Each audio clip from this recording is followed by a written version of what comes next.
Ang sabi ng NBI agents, inutusan daw sila personally and directly ni BBM, arrest Bato at all costs, kahit sino pa ang mamatay, kahit sino pa ang madali, basta pasukuin si Bato. Ngayon din, kaya't Demonyo talaga, folks. Nauna naman sinabi ni Amy Marcos kung ano yung sino talaga nag-utos na lumusob sa Senado ang mga NBI. Para Yes, for the record, nagbabasa marinig ng tatayan. Oo. Ito mga kababayan, kaya kami bumalik dahil gusto naming suplain ang kasinungalingan ni Bangag. Ito muna siya. Ang nabalitaan ko mula sa aking mga empleyado, ang ating mga abogado sa Legis, sa opisina namin, sina Senator Gatchalian at Senator Subiri, nagbabakate na daw ng premises nila.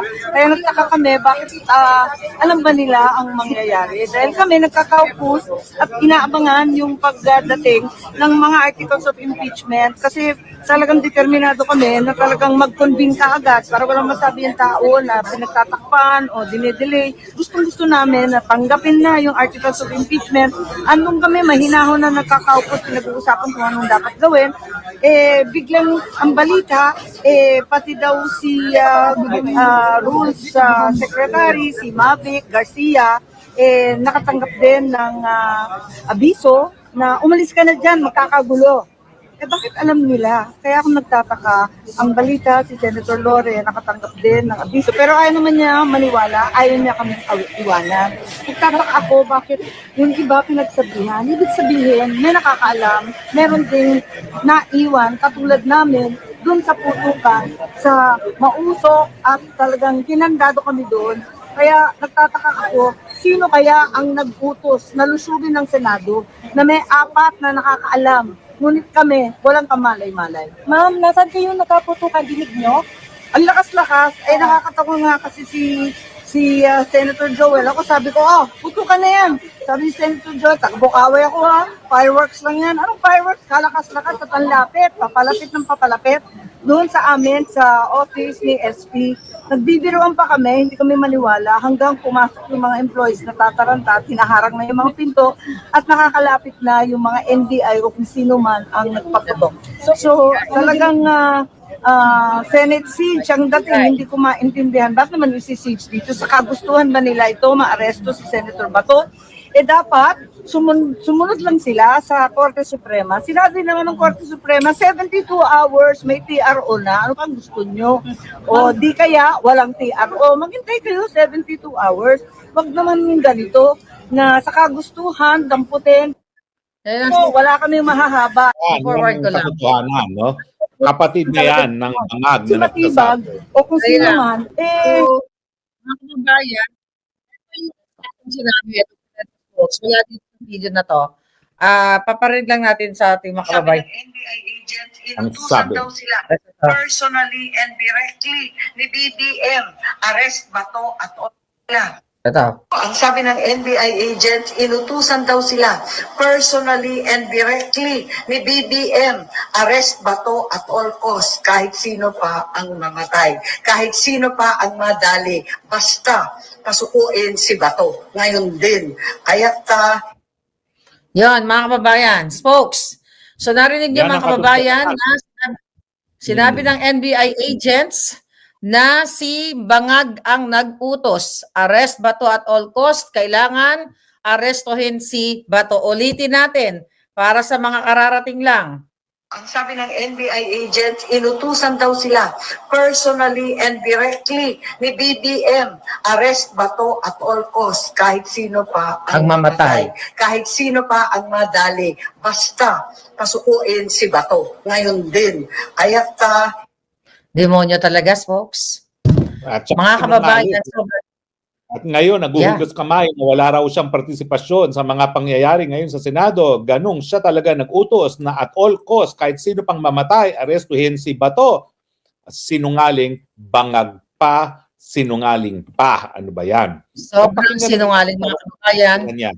Dahil ito, nagsalita siya, mukhang nasa labas pa nga ng bansa, mukhang nasa hotel. Naghuhugas kamay itong putang inang ito. Tingnan mo, pakinggan natin. Jutang inamis naman. Jutang inamis na ito. Yeah, Jotang Jeremis Magandang gabi po mga minamahal kong kababayan. Yan ang sinungaling hayop. Ako'y nais magbigay ng isang statement tungkol sa mga pangyayari sa Senado ngayong gabing ito. Mga 2 oras kalahati ko na minomonitor ang sitwasyon. Julul. At nung una kong nabalitaan na nagputukan, ay ang una kong tinawagan ay si Sec. John Vic Remulla ng DILG. At tinanong ko, magpa-report ka sa mga pulis na nandun na kung may nangyari, kung meron silang ginawa. At tapos ang sunod na tawag ko naman ay sa NBI. At tinanong ko sa mga NBI at kay Director Matibay, kayo ba ay pumasok sa Senado? Sabi niya, wala kang instruction. Ang sabi sa akin, wala kang instruction, sir. Kaya Wala daw instruction, ha? Walang Sinungaling instruction, ha? tuloy mo natin. Magandang gabi po mga minamahal kong kababayan.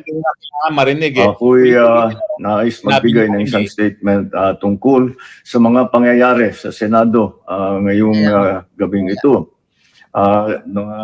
Ng DILG.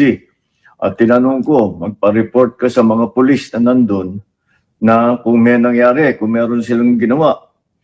At tapos ang sunod na tawag ko naman ay sa NBI. At tinanong ko sa mga NBI at kay Director Matibay, kayo ba ay pumasok sa Senado? Sabi niya, wala kang instruction. Ang sabi sa akin, wala kang instruction, sir.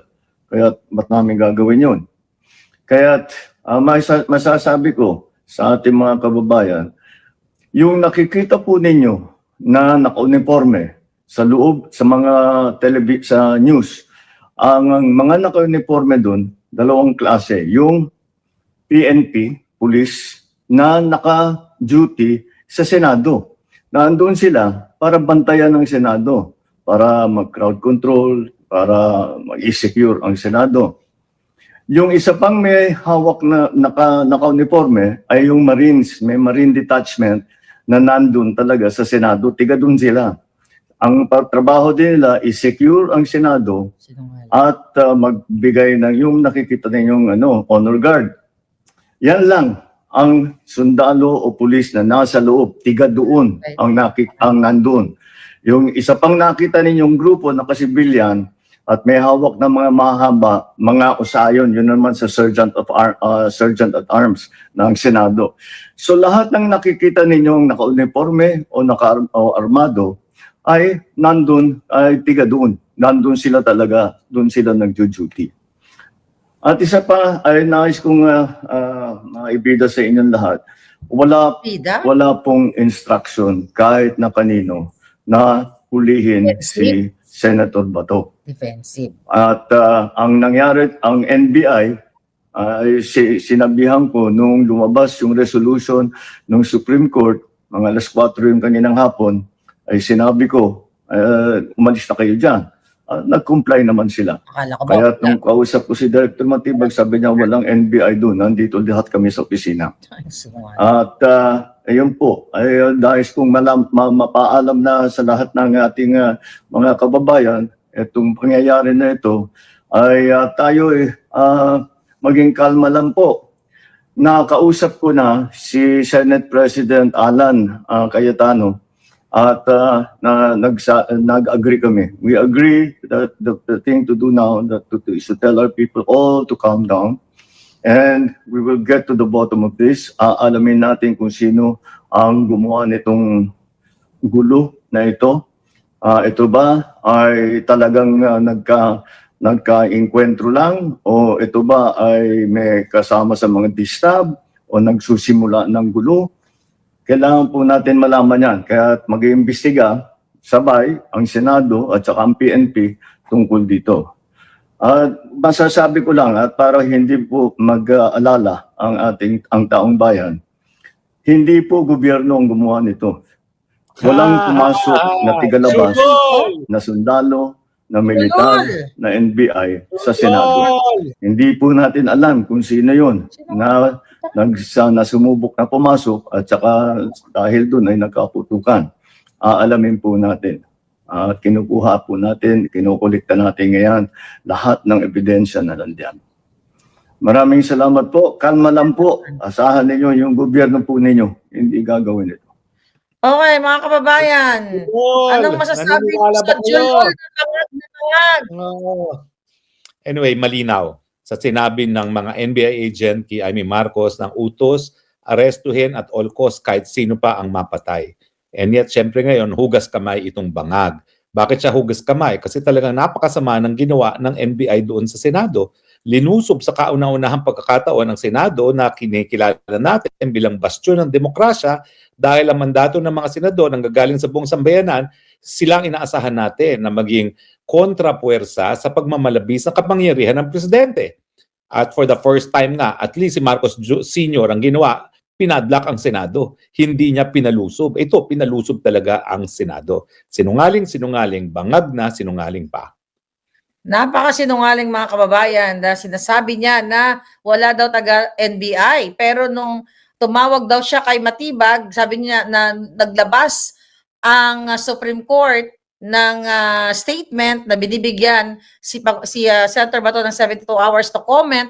Mga palangga, sabi niya, sinabihan niya na umalis na kayo dyan, bandang alas 4. Nakita na mo, folks? Nakita Na ko yan. ulitin So, mo hindi yun. totoo. Hindi totoo na hindi nagpunta ron ang NBI, hindi sumalakay para arestuhin si Bato. Totoo na pumunta sila para salakayin at arestuhin si Bato. At may mga nakitang mga NBI agents doon. Kanina, pinakita ko galing sa video footage ni Atty. Torion na may nakasulat talagang NBI, may mga hawak-hawak na flashlight, ando doon sila sa likod. At marami mga media na nakakita doon, mga naka-NBI uniform. Kaya nuknukan talaga na sinungaling ng jutang dyan ng addictos na ito, mga kababayan. Dapat ngayong araw na ito, tunawin ng hayop na ito dahil doon sa video niya mukhang nasa labas pa ng bansa. Mukhang nasa hotel. Di ba? At So, ang panawagan ko talaga, walang mangyayari sa Pilipinas habang ang presidente ay nagpapakalat ng fake news, habang ang presidente ay sinungaling, habang ang presidente ay gumagawa ng hakbang para supilin yung institusyon na inaasahan natin na pangalagaan ng ating demokrasya. So talagang Pilipinas, pag kayo hindi pa gumalaw, mga sundalo, mga kapulis, pag hindi nyo pa dininggin ang panawagan ni Senator Bato de la Rosa at protektahan ng taong bayan, talagang wala na tayong aasahan na kinabukasan bilang mga Pilipino. At saka very defensive na sinasabi niya na wala pong instruction kahit kanino na polis. Sabi niya, wala pong instruction, wala pong utos. Ano pinagsasabi niya, folks? 3 days ago, pinapunta niya doon ang NBI. 'Di ba? Nagbitbit pati si Trillanes, may bitbit na warrant of arrest. Nuknukan ng sinungaling talagang hayop na to. Ay, nako. Grabe. Kaya nga po, mga Pilipino ha, ayan na, nakikita nyo na kung anong klaseng presidente yan. Ha? Sige, magmiron-miron pa kayo. Sige, wag pa kayong gumalaw hanggang maubos na ang ating Republika ng Pilipinas dahil nga wala po yan sa tamang pag-iisip. Bangag nga sinungaling pa. Yes, sabi ko nga, sa first part ng statement niya, walang taga-NBI na pumunta. Tapos, nung lumabas ang statement ng Korte Suprema, umalis na kayo dyan. Eh di, nagsusuntukan yung kasinungalingan ng hayop na addictos na bangag na ito. Kaya, I don't know kung ano pang inaantay ng mga military, ng mga police, na ginagago kayo ng isang addict. Addict, magnanakaw, inuubos ang pera ng bayan. Ayaw nyo pang patalsikin ng magnanakaw at ang isang addict na presidenteng ginagago, pinag-aaway-away kayo, nagkakapatayan na. Hindi nga natin alam. Sabi ko dahil pinalabas spokes ang mga media. Sabi ko nga, possible na pinalabas natin ang mga media para linisin yung kalat. Pwedeng talagang may nasugatan doon. At hindi natin alam kasi pinalabas parang news blackout na ngayon. Tingnan mo naman, nung nuknukan ng kasinungalingan si Bangag. Harap-harapan, sinabi na ni Amy Marcos na sinabi ng dalawang NBI agents sa kanya, mismo ang kapatid niya, di ba? Na hulihin si Bato. So, grabe mga kababayan. Pakinggan uli itong sinabi ni Amy. Ang sabi ng NBI agents, inutusan daw sila personally and directly ni BBM, arrest Bato at all costs, kahit sino pa ang mamatay, kahit sino pa ang madali, basta pasukuin si Bato. Ngayon din, kaya't So, sino nakausap ni Amy na NBI agents? Multo? Ghost Multo. na nagsabi sa kanya? Ang Kahit ina. paano, miski hindi pa rin natin matanggap si Mangga, alam naman natin, hindi naman nagbabangag-bangag yan para makarinig ng mga boses, no? So tingin ko talaga may kinausap siya at hindi naman magpapakita ng ganyang katapangan at kayabangan ng mga NBA agents na kaharapang mga senador, ha?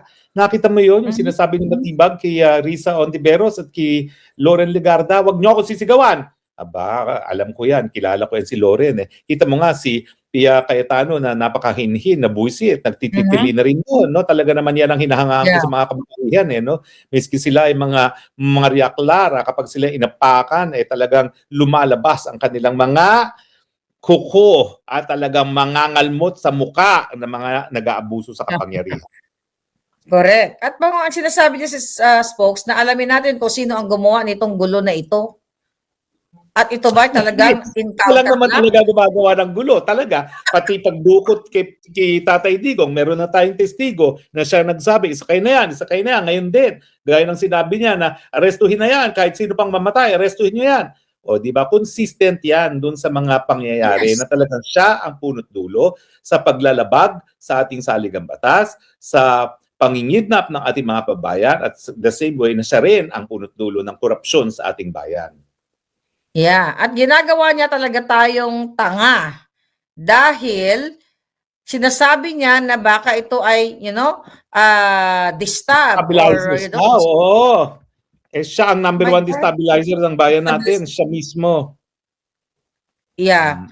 So ginagawa pa niya talaga tayong tanga na wala nga daw baka ito ay kung sino ito, basta hindi daw ito hindi ito galing sa gobyerno. Ano yun? Alien ang mga pumasok? Di ba? Martians. Martians. Space, diba? No? Anyway, talaga natin, mga Pilipino, nasa inyo ang ating darating na kasaysayan bilang bansa. Kung kayo ay nais magpatuloy ang ganitong pamumuno, manahimik kayo. Pero nasa kapangyarihan nyo, magsisante na walang kwentang presidente. Yes, malinaw na malinaw sa sikat ng araw na sinungaling si Marcos Jr.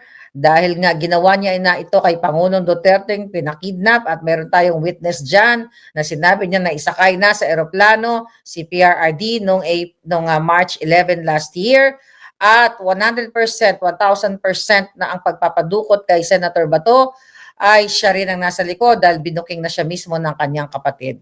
Kaya sana talaga ang taong bayan ay magising na at lumabas sa kanilang mga tahanan para tapusin na ang kabangagan ng Marcos Jr. na to. Spokes.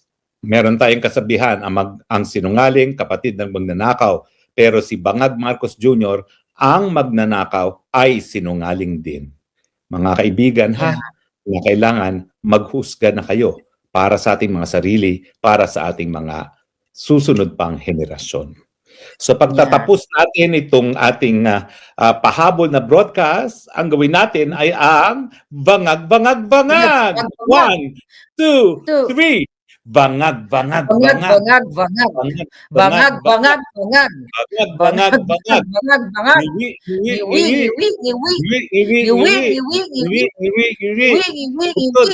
Butod. Sana matunaw na kayong hayop kayo. Tubig.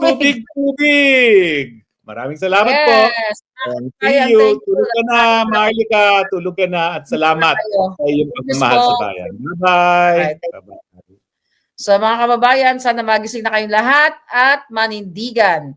Dahil puro nakatarantaduhan, kababuyan ang ginagawa ng Bangag administration na ito.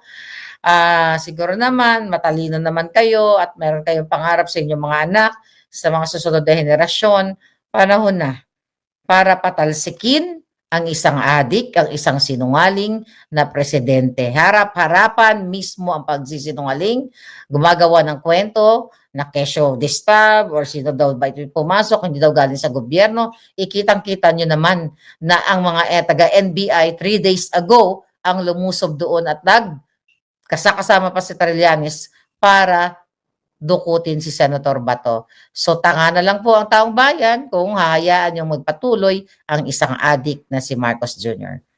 Mabuhay kayong lahat. I'll see you again later.